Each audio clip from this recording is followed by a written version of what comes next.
We may agitate each other back to you.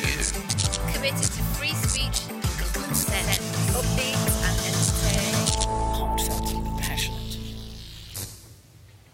Hello and welcome to The Pledge. Well, it was Valentine's Day this week, and in the spirit of love and affection, I've got a gift for one of my fellow panellists. So, Greg, just to remind you how fond I am of you and how fond I am of democracy, I've got a little present for you. Now, I've got to play it for you. Listen, listen. Greg, I love you, but you can't keep ignoring the will of the people. Did you get that? And there's a little card which you have to read out. Oh, well, like, you have to get the glasses, don't you? Of course. So, darling, that's a bit over the top, isn't it? Roses are red, violets are blue. I wish you'd keep talking so I can talk over you. I think you managed to do that. Well, no, look, listen. Just as something, I even brought in something for you. And me bringing you in a Valentine's Day rather devalues the concept of Valentine's Day in its way. But I have got so you're giving me and being rude to me at the same time. Of course, but there's a lovely Valentine. Now, there's a present in there for you which you must hold up. This is going to be hideous. I utterly love you. OK. Right. Oh, this is something horrible. Well, you know what you can do with that. That's I can't. I'll give this to my granddaughter. Yes, you have got to. You have to get rid of the record. You can record over it. What about us? Where's ours? Okay. What's the I know, story of my life? Thank you for both yours, girls. I'm trying to build bridges. How many Valentine's Day cards did you get? None. Not even off my mum. What's going on? Actually, I got two of my husband. We had a row, so I haven't opened them yet. Anyway, coming up on the show this week, Nick believes we need accountability in our aid. Michelle thinks we need to overhaul how we recruit our teachers. Greg says it's not the fault of local authorities that your council tax is going up. And June argues that it's up to Jeremy Corbyn to stop Brexit. But first, it's me. I want to talk about the Oxfam Scandal, about those pious, sanctimonious, middle-class lefties running Britain's charities who insist it's our duty to give more and be more compassionate to the world's disadvantaged. Well, it turns out some aid workers have been sexually abusing the disadvantaged in Haiti and elsewhere by sleeping with prostitutes, some of whom may have been underage. But there was no mea culpa from Oxfam. Their immediate reaction to the story was that it was old news. No apology for the hideous betrayal of the people they exist to help, or to the British people who they've conned and let down. The wickedness of those sleazy aid workers has made good, decent people mistrust all charities and think twice about giving. Oxfam has proved it can't be trusted with our hard-earned cash. So it's time this government stopped funding its failure and its debauchery. From now on, any charity that doesn't disclose details of sexual misconduct should have its funding suspended. And sacking those guilty of raping or abusing the vulnerable is nowhere near enough. They must be prosecuted to hell and back.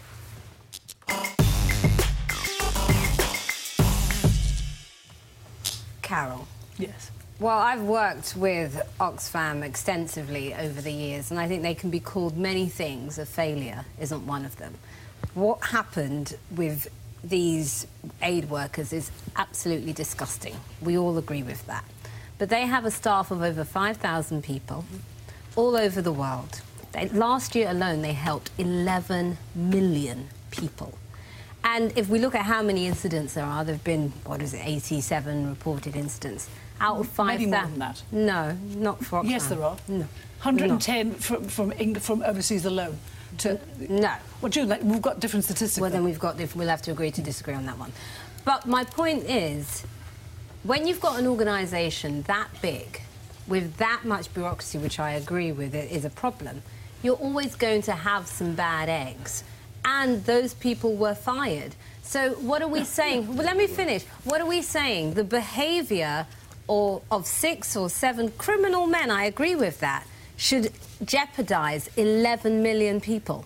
No, Carol. No, the people that have jeopardised the 11 million people are these sleazy aid workers who have actually put all of the funding in danger. But June, you're talking... Let me finish. I'll let you speak. So you're saying 6 or 7 bosses. That's the fact. There were 4 fired last year. There have been many hundreds more have been reported for misconduct, and misconduct not being explained. You know, you could argue that Fred and Rose West were guilty of misconduct. This is endemic. There was a guy who written a piece this week said these rumours. You're closing your mind to what's happening. Justify where he's getting those statistics from.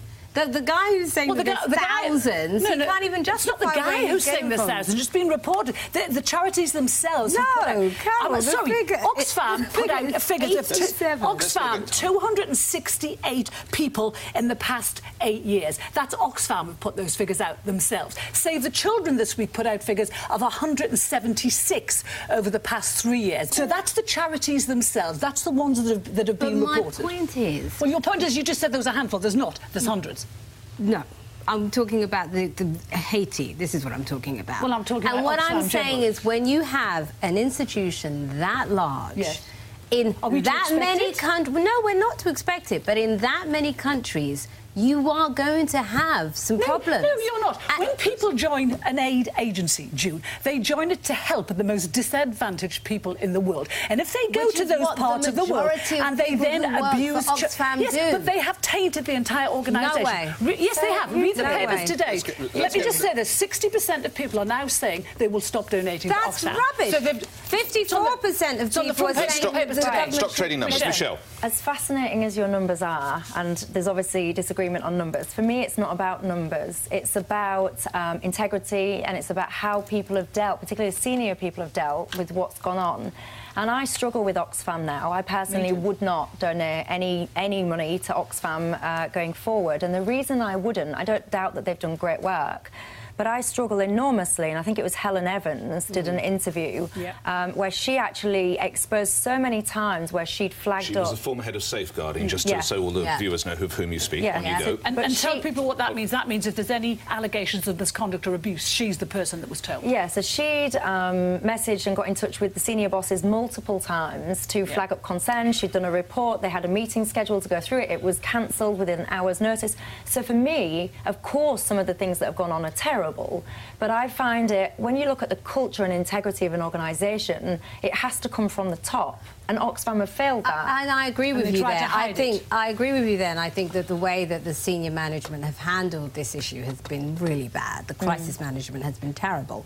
But what I would say to that is the UN had a similar issue a decade ago. And what they did was they actually put in procedures, they changed their systems. June, stop this. This is not true. The whistleblower in Bosnia was fired from the UN. Because she blew the whistle on what was happening with the UN inspector. They were trafficking girls into Bosnia. And trust me, I know about this because my husband's Bosnian. Because it's rubbish what you're saying. Well, OK, so it's rubbish. The whistleblower was fired. I do think it's time we finish the point you're making. Yes, so the point I'm making is that was a decade ago. And they realised that there was a problem. They dealt with that problem. And what I'm saying is, why can't we say the same for Oxfam? They help far too many people to let the behaviour... Why should they have to be told? Why should they have to be told not to abuse? It's my subject. No, but this is... It's your subject, but that doesn't mean... No, but I'm just saying, why should they have to be told not to abuse people? Well, no, but the numbers that are abusing are quite small. But that's not the point. But that's not the argument I would make. I think it's been incredibly damaging to Oxfam. Yes. It's incredibly damaging. I agree, and I think it's been incredibly damaging to the whole aid sector, and I suspect people will give less for a period because of it. And I think it is very... I was also concerned... What interested me was... I've never been a great fan of the Charity Commission, which I'm not sure does much, right? It's supposed to be a regulator, but I don't think it didn't help that woman Olive. Do you remember? No, I don't think it regulates. Begging letter. Yes, Olive. But if you look, what they say of what happened was they were told that Oxfam were investigating inappropriate sexual behaviour. Now, could mean anything. We're all journalists, but but surely the next question you ask...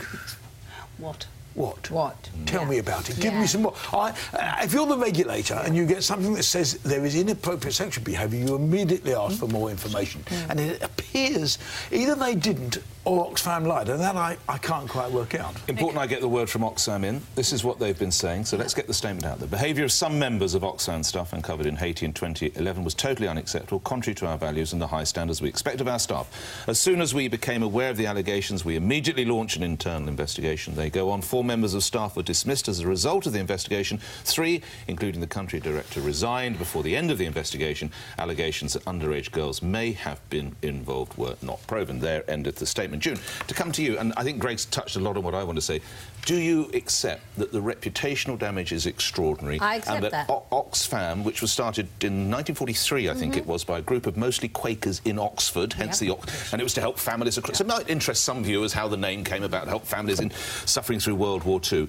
It lost its way when it became a quasi-political organisation, and it sought and it has been very political in the last few years. Yes, and it sought to lecture us. And I'm sure there are other perils of capitalism, and I'm sure it was a good idea to hire the 4 horsemen of the apocalypse to gallop over Westminster Bridge or whatever bridge it was. Do you agree, then, that an element of what Carol said, this sort of preening, pious, holier-than-thou, better than you, that is now bounced very badly for them because they've over-politicised their role? I agree, but I do not believe that that means that an organisation that does so much good should be disbanded because of that. In fairness to Carol, 1 second, she said it needs to be stopped and then reviewed, and then we review whether the money goes back. She's not called for it to be completely shut down. So we should stop giving money. What are you saying? No, what I'm saying is that the people who are doing this, because it's emerging now that lots of aid organisations are magnets for paedophiles, because people in these countries that are devastated by poverty and famine, there's no checks. The paedophiles know there are no checks, so they are joining aid organisations. And this has been said by the president of Haiti this week. It's been said by various other organisers, by Professor Andrew MacLeod. He said exactly that. I don't think we should make that only about charities. No, I mean, there is a thing in all any this. organisation with vulnerable people. No, but in this they talk about references. They didn't tell somebody. Actually, references have become a joke in this country. Nobody will write anything in a reference in case, because the person you're writing about can sue you. But also, the only way to take up references is to chase people and talk to them and find out. But and I think references is, and I can understand why Oxfam didn't move. I mean, the person I feel for, it's personal. I mean, Caroline Thompson, who is the chairman, who is an old friend of mine. Well, to remind everyone, very senior at the BBC, of course. He was very senior at the BBC, but I was at university with her as well. Oh, I'm sorry, I remember that. But was also involved in the Jimmy Savile problems of Newsnight, remember? Why because she took this job last year. And if you take a job like... the last thing you do when you take a job like this is go in saying, you do. You ask, are there any things I ought to know? But they never tell you. But, Greg, you don't express confidence in the CEO as she has at the moment. No, do you have confidence in Mark Golding at the moment? Why is he being allowed to continue? Well, deputy heads must roll. Come on. He wasn't there at the time. But the deputy has resigned. Yes, but whether it's the end of Oxfam, it is the end of this part of the conversation, although it is related that we're moving on to now, because it is reported that UN staff could be responsible for 60,000 rapes in a decade, and that 3,300 paedophiles are working in their aid agencies. We help fund that through our taxes.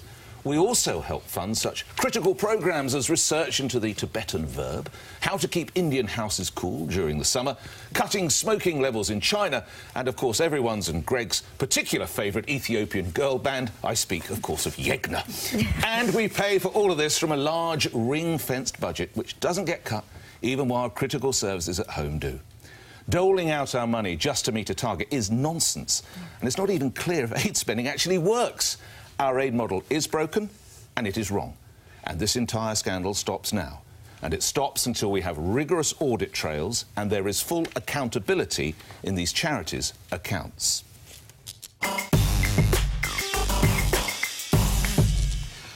Well, we've had this discussion on numerous occasions about this tape. We have, my friend, we have. I mean, I spend quite a lot of time in Africa working with VSO, who I think are extremely good. I meet totally committed people, earning very little money. A lot of the VSO people are volunteers who are urging nothing, and they do great things. And what's happened the last week must be incredibly discouraging to them. Because the little old lady working in the Oxfam shop. I totally agree. I think I do agree with you is that we have got to. There needs to be a proper look at the whole sector now. And because I do believe in overseas aid, I think it's in Britain's interest. I think we are in the development agencies. London is the centre of the world.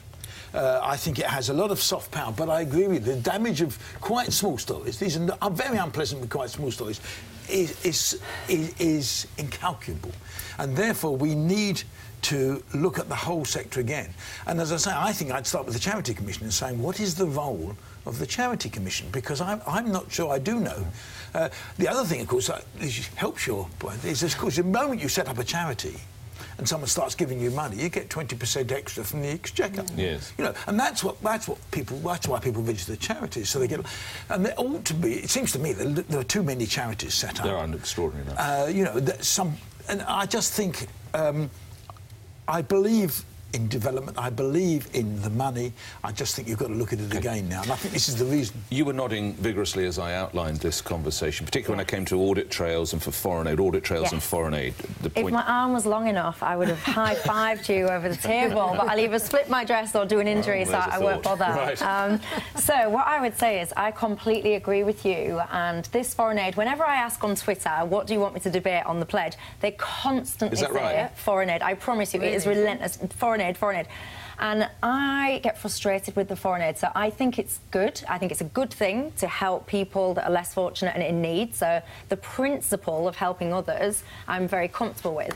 I'm uncomfortable with it being enshrined in law to protect this 0.7%, because what I think happens when you enshrine a spending target in law, you are asking for wastage, you're asking for this last-minute desperation to try and reach this target and dole out all money, and we do not have audit trails and checks and balances, and I think that we waste so much money. And I also think it's quite offensive that we will happily slash all of, well, not all, but much of our at-home spending and fiercely protect what we give elsewhere. I think that's wrong. I know you are my Dylan Hartley to my Owen Farrell. I know you support me, so I'll come to you last, because I want to bring June in, because I could hear you tutting and moaning and groaning as I went through that. Well, clearly you two had breakfast together this morning and sort of planned your topics. I was working at breakfast, but I'm always available at other times. Go ahead. Were you in the studio with him? You weren't in your own studio this morning.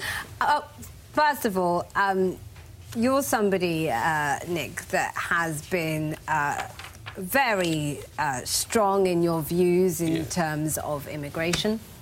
And your concerns around around immigration. I think if you are somebody that is concerned with immigration, then actually you should be in favour of foreign aid. Because this is how we keep good governance, and this is how we create civil society in those countries, so those people don't come over here. Right. And it's not working that well if you look at Calais, is it? Well, let me finish. Sure. So, but if we weren't doing anything, trust me, it would be a lot worse. Okay. And as somebody who's worked extensively in this sector, and I've been on the ground and I've seen the impact that this aid has, by and large, it does good. By and large, it provides jobs in these countries.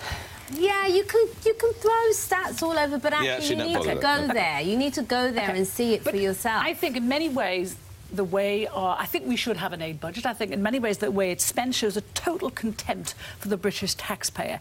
You know, the government is chasing artificial targets with aid that are 40 years out of date. We, in the past 5 years, have given £1 billion to Pakistan, which is the only country, as far as I know, off the top of my head, that can afford 130 warheads and a space programme. We are still funding their poor when they... No, June, let me finish. We are still funding their starving people when we shouldn't have to. The trouble with the development agency is, as Nick said, it's the only agency that's never had to economise and that's never had its budgets cut. And we know they've mismanaged their budgets, and they chuck money into a void, into corrupt governments, into dangerous governments for projects, because only 1 billion, sorry, 1/10 of the aid budget is spent on humanitarian crisis. I go to Uganda, and what was interesting there is that there was a scandal involving Irish aid money, and £30 million went missing in the Prime Minister's office. As a result, the British immediately withdrew all their aid to the government. There should be more of them. They immediately withdrew their aid, and they gave it instead to agencies to spend rather than government. But we are giving it... Greg, finish. I think that's why I quite like it. I think you need a review of the whole thing saying, I have no problem with the money. I just want to make sure it goes to the right place. I think our resident lefty. Yes, I have no problem with transparency, but trust me, if you do what you're suggesting, you might end up with far worse results. Anyway, I have a quote from the government. Right.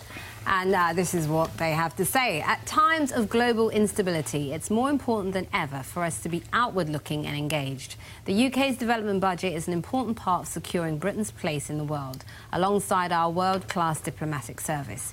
2% commitment on defence spending and permanent seat at the UN Security Council. June, thank you. Just to throw a couple of words back to you, Greg, you talked about soft power. It helps the UK with soft power. Explain, in what way? What do we get out of it? Well, we're just about to lose a lot of soft power because we're coming out of... Oh, no, don't say the word! We're coming out of the EU, and that gives us influence. Oh, we're not, are we? I think it gives us influence with governments overseas. I think it gives us... What does the viewer get? Government. What does the Someone viewer watching get? this in their home, how does it benefit Mrs Jones and Clapham? Anything to do with soft power. But hang on, isn't that bribery? So if you're saying basically I'm going to give you some money in order to influence... No, that's just one of the things it gives you. Yes. Britain is well regarded in many countries because of the aid we give. Well, you could say it's a soft But we're touch, giving it or to you could say it actually gives us influence. We don't give it all to governments. But we are giving a lot of it to corrupt governments, and it's going straight into the treasuries and not to the people it's supposed to. But a lot of the money also goes into impact investment, and impact investments builds infrastructure projects. Yes, that's where most of it goes. To countries that can afford their own projects. And also, no, not only countries. Pakistan can perfectly well afford to support itself. Just June finish. So a lot of the money goes into impact investment, and what you're doing is you're helping to build these economies. These then become, if we're leaving Europe, we need as many trading partners as possible. And what I'm saying is when you do that, you help build those economies. What about you Michelle's help point? keep It's like those bribery. people in. No, it's not. How is that bribery if you're going to be trading with Michelle? them? You help keep those people in their countries rather than coming here, and as a result, we have a much more stable world. People dying in hospital corridors here, June, with money. By the way, when you actually look at how much has been lost to fraud and all the rest of it, some people are putting this figure as 300 million a year, for example, are lost to corruption and fraud. But we don't know, do we? Because as you said before, there's no transparency. But surely so we don't know. But you may have to accept that there is a price for foreign aid, of giving foreign aid and helping organisations, and that is that some of it will get lost. I've no doubt about that. It does. I have to say, my own experience of out there is that I haven't seen that. Neither have I. I've seen projects that you think didn't work, but that's a different matter. I mean, there's always going to be things that don't work and don't work. What you've got to do is get in and get out as fast as you can if it doesn't work. But I have not seen. But you were taken to a project that was working. No, I don't. No, I wasn't taken to a project. And also, I've seen lives changed and lives saved, and that's priceless. And I'm not only taken to projects that work. I've been Shut up, it's my girl. It's the girl from Glasgow. Moving on. By most accounts, there is a crisis in teacher recruitment and retention. New applications were down 29% in the last year, and in 2016, nearly 35,000 teachers stopped teaching for reasons that weren't retirement. The latest government brainwave is to recruit more, is to change the structure of tests that aspiring teachers need to pass. They'll now be able to resit the tests as many times as they need to. But I'm worried. I want the bar for our teachers to be set high, and we must not lower standards. Besides, tinkering with tests isn't going to solve the crisis in our schools. We need bold, radical thinking, technical training, more funding, incentives to stay in teaching for the long term. We need to work out exactly what we want our education system to look like, because what we have now simply isn't working.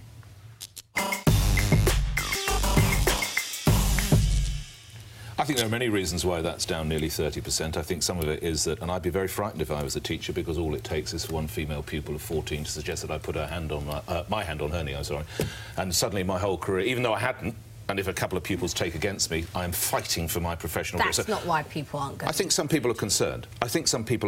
No, that's why they might be leaving. I genuinely think that could be a reason. But you talk about more funding. I'm always intrigued by more funding. It needs more money, it needs more money. And I always say, if you gave Ford more money, would they make better cars? Not necessarily. Just by giving it more money, where does the money go? What are you going to spend it on?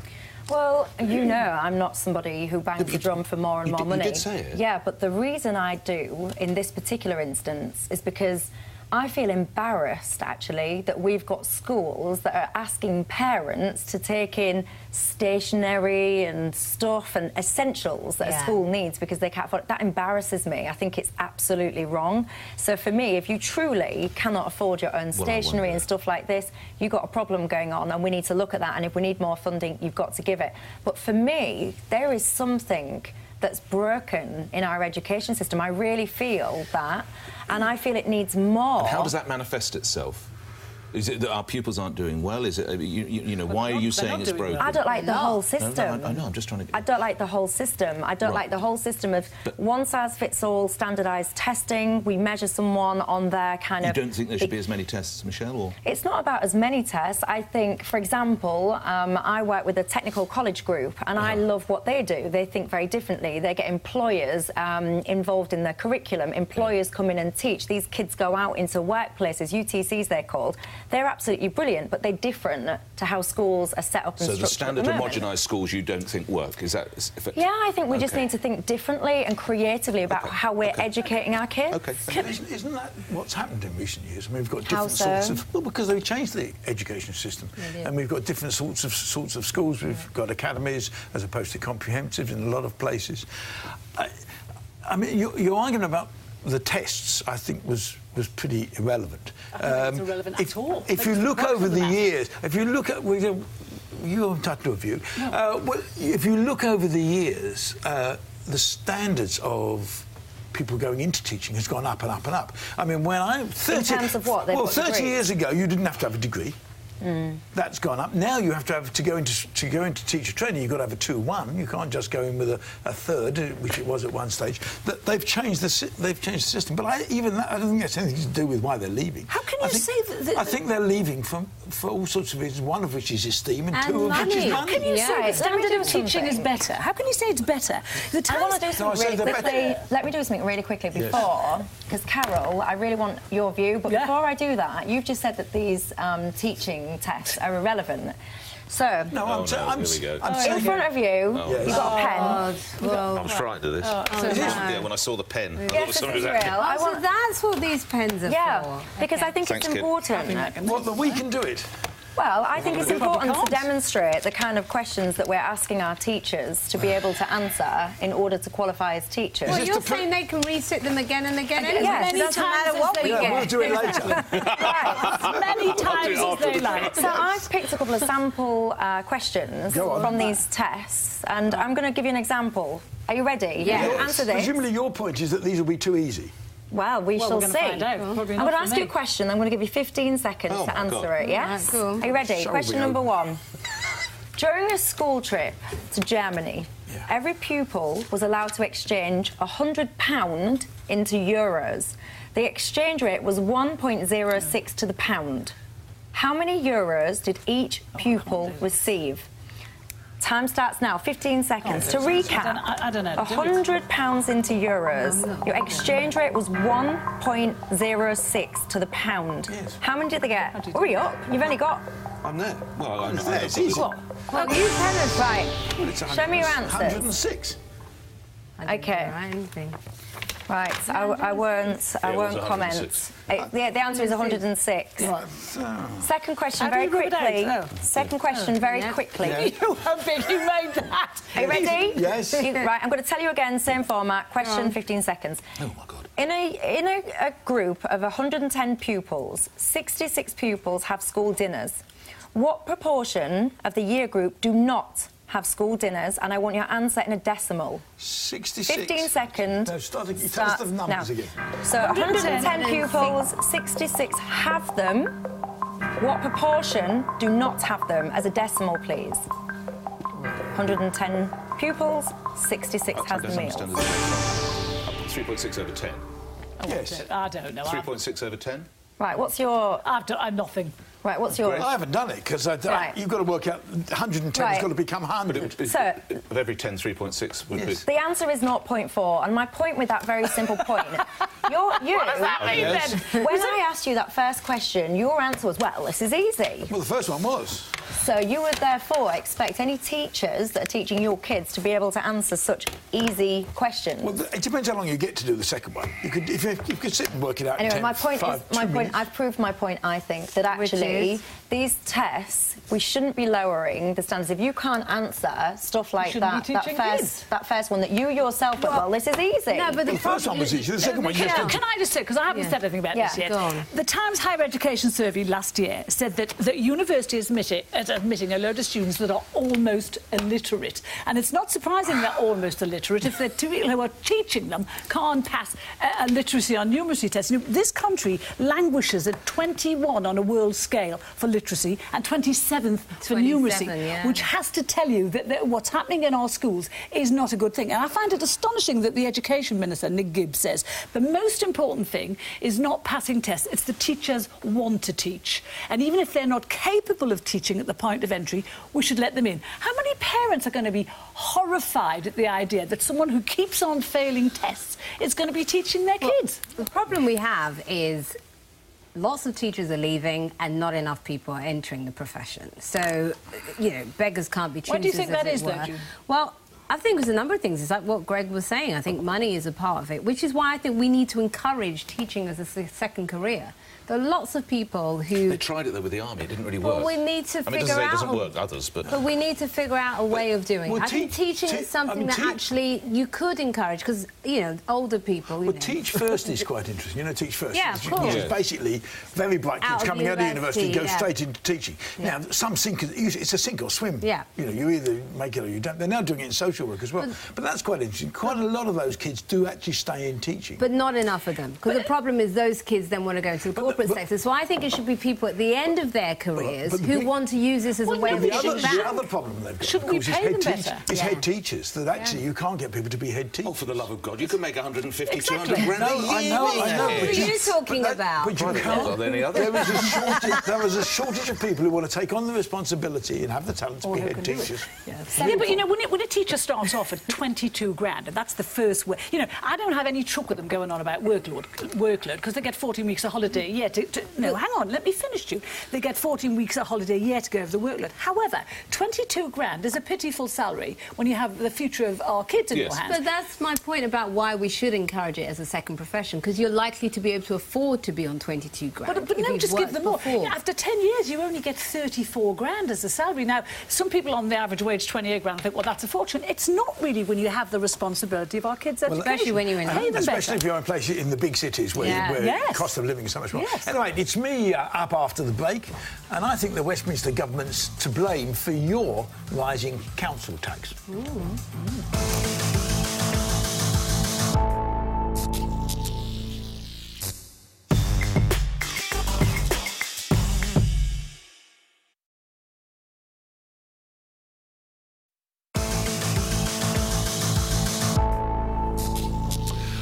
When did we decide in this country that central government should control everything and local government should become a neutered chicken, totally subservient to Westminster?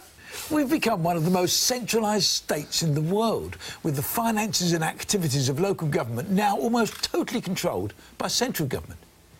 And 8 years of austerity have seen the amount of cash given to local councils by central government cut by nearly half, with authorities prevented from increasing council tax enough to make up the difference. But the chickens are finally coming home to roost, with councils like Northamptonshire and Surrey, both Tory-run, close to being bankrupt, and many others almost certain to follow.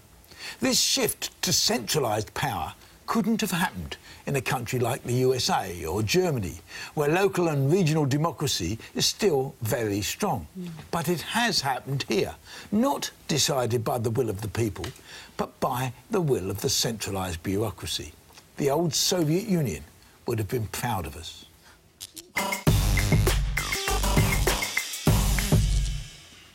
So just clarify for me exactly, what are you asking for? What are you asking to happen? No, I'm just saying over a series of governments, it's not Labour or Tory or anything, over a series of governments, over sort of 30, 40 years, we have eroded the power of local authorities. And we've done it by, first of all, limiting what they could raise themselves, and then in other words, if they wanted to put up the rates or the council tax, they can't. And now they're being allowed to a little bit this year, but that's because of the crisis that's around. But so what we've had is central government taking more and more control of what used to be controlled by local government and secondly, making sure they can't get any money. Greg, this is since George Osborne had the idea that by 2020 all councils should be self-financing, and he put in motion a plan, and it was that they were going to hand back the business rate income to councils. Now, since 2013, the councils get 50% of the business rate income, which amounts to 23 billion quid. So it's not centralised; it's less centralised than it's ever been. And you mentioned Northampton. Sajid Javid ordered a report into Northamptonshire because Secretary, just to remind everybody. Yes, sorry. Right. One, because they are overspent. One, because they didn't put up their council tax. And two, because they have farmed out a lot of their services to outside sources, which is really expensive. So it could be just a case with Northampton of bad management. The report comes out in March. It could be, but I mean, you do get the feeling that governments have constantly said to local authorities, we're going to make a cut there, we're going to make the savings there. And actually, you have now got a crisis coming in local government. You talk to, I mean, the local government association themselves, which is Tory-run, said many councils are close to the edge. Well, they basically, because they want the government to pay they are. back. But all I'm saying, and let's forget about the money. Thinking about democracy in a lot of countries, there is national democracy, and local. There is regional democracy, and there's local democracy. We have increasingly allowed central government to take away the powers from local government. It is. It's not true. George Osborne, the plan was to make them self-financing. And what's happening is... Mrs Thatcher had the same plan with the council tax. But it's been happening. It's not just a plan. But the reason they're short is because the government was giving multi-million-pound grants to councils. But now they're taking those back. Can I just finish the point? Now they're taking it back in exchange for keeping the business rate income. Just to add a stat into the mix. So, as of April, 95% of councils in England will be increasing their council tax. Yes. So they're going to be getting more money. This is the first year they've been allowed to do it, and they've been allowed to do it 95% have taken it up. But they can only do it up to a maximum amount, I think, of 5%. Right. But that's because social care is in massive crisis. That actually local authorities, which pay for a large chunk of old people and old people's homes, actually can't afford it. They can't afford it. And that's something we have to look at. Back to your increasing taxes on everything. No, but I'm more interested in the wider argument. I'm more interested in the wider argument that I think we have handed democracy in this country to the centre. And it's time we devolved it. We need to get a bit of balance here. This is what the government are saying, the Ministry for Communities, Housing and Local Government. They set your council tax. Overall, councils will see a real-term increase in resources over the next 2 years. More freedom and fairness, and with a greater certainty to plan and secure value for money. We are also delivering on our commitment to give councils more control over the business rates they raise locally, with millions of pounds staying in communities and being spent on local priorities. There endeth that. Now, Greg, to keep the chicken metaphor going, much of what you said is a load of cock and bull. You are speaking clucking nonsense. Absolute clucking nonsense. Nick, let me explain why. The viewers watching this now will know that in their local authority area there are wardens prowling like vultures ready to give them parking tickets if they stay so long as 2 minutes to pick up prescriptions. The councils come up with ever more inventive ways to gouge cash out of our pockets, and for what services?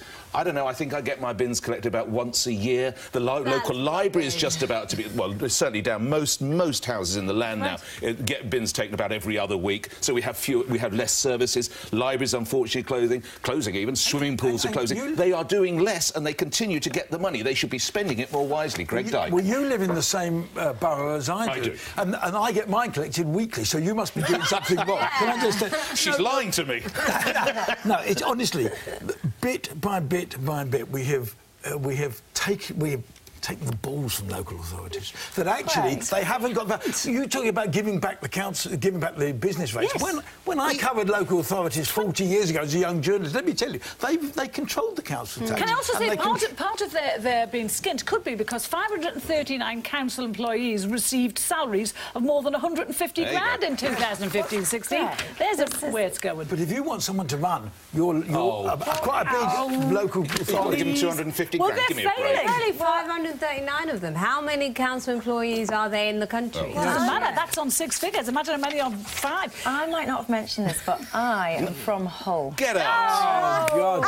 And some years ago, our local council became one of the richest local authorities in the land. It sold its telephone system, We I used to have remember this phone system called Kingston Communications, and the council sold a massive chunk of its shares. And built a football stadium. Yeah, with they the money. got 260 odd million quid. And I would argue that when, to get all this money pretty much overnight, and what they actually did and the sustainability of some of their spending choices and the impact on the local economy and all the rest of it left a lot to be desired. So I think that actually it's a dream that if you give all these councils all this money and all the rest of it, they will make continuously the right choices.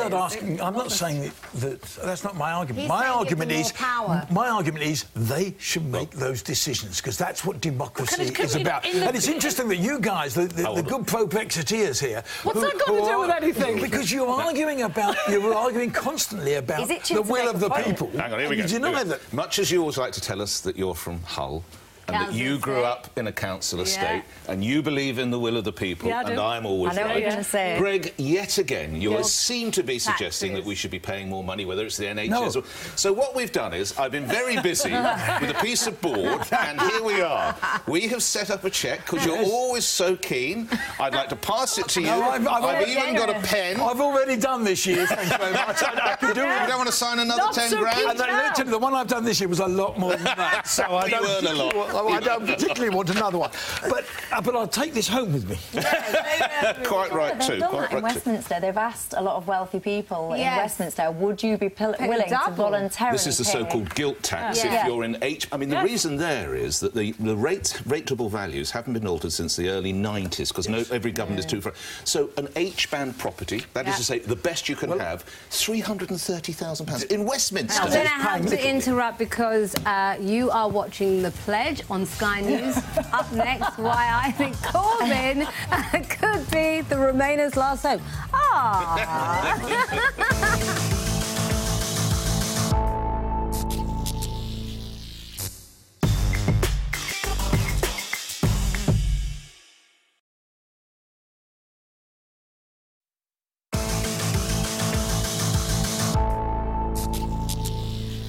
Over the past couple of years, I have called Jeremy Corbyn unelectable.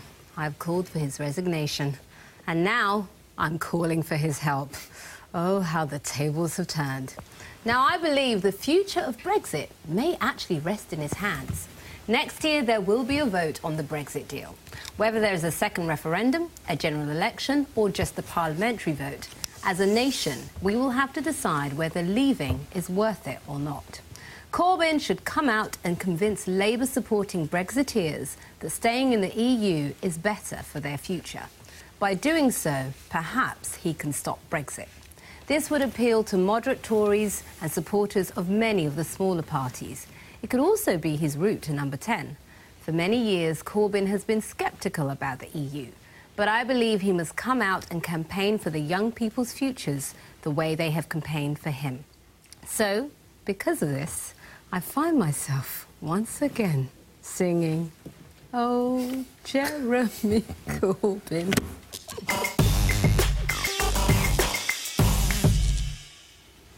June. Yes. At the end of last year, late in December, Corbyn made it absolutely clear the party would not support staying in the EU, that we had to leave. He also made it absolutely clear that there would be no second referendum, and he did that in response to a statement by Tom Watson. He hinted that there could be a second referendum. He jumped on that immediately. Now, you say you're forgetting that 7 out of 10 Labour constituencies voted to leave. It was the, you know, and you, like a lot of Labour MPs, talk about supporting democracy. The biggest democratic vote this country has ever had. People voted to leave the European Union, and the majority of people who voted to leave were Labour supporters. It would be the biggest betrayal of those people to actually for Corbyn to suddenly turn into a Remain party. It's not going to happen. He knows what will happen to his party if he goes that way. There's no evidence to show, none whatsoever, that the people of this country have changed their minds. And I'm sure you can quote polls, but I can quote you just as many. YouGov's latest 5 polls, the average of, say there is little difference. We could give figures, but if you want to do... But I have it too. I have it right here. There's a graphic. Look at the graphic. It says August 2016, right, 46 to 42. Who thought it was wrong? January 2017, right to leave, 47 to 43. Now, the average of all of those... No, listen, the average to all of those polls is a 2% difference. And you know that in every poll, there's a 2.5% margin. And what all of the pollsters are saying, that just because somebody thinks we were wrong to vote to leave, it doesn't mean they think that the referendum should be reversed. In fact, they're saying the reverse. 69% of people, no matter how they voted, think we should just get on with it and get out. Well, can I just... You do whatever you like. Add, and then I'll bring you in. Yes, it's legal. And then I'll bring you in. Just a couple of things on that point, Carol. Like you say, we can all quote polls, but I have a poll that says very different to what you've just quoted, where it says 51% of people would actually vote Remain now if there was another EU referendum. But that's not the point. And the 2.5% margin on a poll takes it kind of back to where it was. Well, you could say that about the referendum itself then, couldn't you? But that's not my point. My point is... if we look at what's happening, this deal, precisely, this deal is likely to be a disaster. And so, therefore, it doesn't hurt to go back to the people to say, this is what Brexit now means. Before, we didn't know what Brexit meant. But once we have the terms of the deal, we know what Brexit will mean. And what I'm saying is that I think it's Jeremy Corbyn's duty... No, it isn't. Let me finish. Let me finish, please. Because if you look at his base, whether that be young people or Momentum, they are pro-EU, and I believe it's his duty... No, they're not. 7 out of 10 constituencies voted to leave, June. Let me finish. I believe it's his duty to go back to those people and make the case as to why it might make until they get the result you want. No. And if that point wants to leave. Ladies, let's just slightly reposition this, because I'm not going to quote any polls. I'm simply going to quote what I do every single weekday, which is I talk to people on a regular basis because they phone into my radio show. And respecting your position, I believe there is a sense now, just get on with it. Exactly. Just bloody well get on with it. We are sick and tired. With due respect, 67% of this, 54% of this, 40%... Forget it. Get on and do it. I think there's a sense of what's best for Britain. That's the conversation that's being had. June, the problem you've got is that Corbyn is not a Remainer. I know and never was. Yeah. Nor was Mr McDonnell. I remember sitting next to Mr McDonnell just before the referendum, and I said, what's your feeling on it? He says, we're marginally in favour. And I don't think it was at all. Marginally in favour of staying? Of staying in, yes. He was marginally, but I don't think they were. But, of course, the Labour Party is. And the Labour Party always has been. And it's very interesting to see this thing about democracy in the Labour Party. You know, we believe in democracy in the Labour Party until it doesn't suit what we want, basically. But that's all political leaderships in all parties. But the Labour Party is, without doubt, believers in Remain, and they want us to remain. I don't think it'll happen your way. I do think it will happen, and I do think we will have a general election at some stage in the next year or two. But I think if he made Labour the party of Remain, that's his route to number 10. And also, just to add to that, Greg, I think the reason why Labour voters voted Brexit is very different to the reason why Conservative voters voted Brexit, and he needs to make the case that he will actually address their concerns. It didn't work for the Lib Dems, if you look at the last election. That was their policy, and they virtually got obliterated. But I think the Lib Dem vote is different to the Labour voter. Those working-class voters, there are specific reasons as to why they voted Brexit. There was an interesting poll the other day, I don't know if you saw it, which said that something like high 60% want another referendum. But when they asked them, when they asked them how would they vote, it was exactly as you said. It was 50-50. Really. And that's Yeah, why Michelle. I believe Corbyn has to go and make the case. And betray all his constituents. But anyway, I'm so bored. I thought you wanted to say something. I'm kidding. You're a listener to my show, obviously. They just had enough. Just get it done. I was contemplating falling asleep, but I thought it would be rude. Go ahead. Honestly, no, I do. I just think that we've had the vote. Every day people are like changing my... You're asking now for some guy to pretend to be something that he's not in order to go against the people that voted for his party, in order to support an agenda that's yours but maybe not his. No. I'm bored off my head. Not at Just get on with it. No, but That's the only contribution I've got surely to the make. problem when you look back is we reduce something to such a simple question, which is actually so complicated. And this is the trouble where we are. I mean, the person, when you look back in history, I think Cameron will be seen, just as Blair was always going to be seen, Iraq, so Cameron is going to be always seen as the person who did this. For the politics of the Tory party, no other reason. But and it hasn't worked. If Boris got anything right yesterday, it's, we voted. I know people. You're in that 21% and want to reverse it. It's not going to happen. What we have to do is get together and make this work, because it's going to happen and it needs to be good. Well, unfortunately, Boris is not the messenger for that. From a situation where nations are clashing to one of total harmony. How many of us have been glued to the Winter Olympics in the last few days? But spare a thought for those athletes waiting around for their events to start, training hard, eating healthily, having to avoid wild nights out. Well, the Swiss ski team decided they weren't going to just sit around twiddling their thumbs. This is Fabian Bosch, one of the skiers, trying out a new way of getting around the Olympic site. Let's take a look.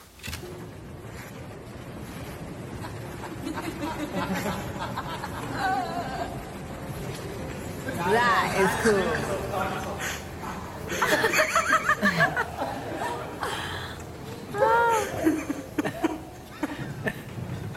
Oh, cool! So, for your imaginative way of passing the time, hands up for Mr. Bosch. You win our award for Peace Take of the Week. You note what I did there.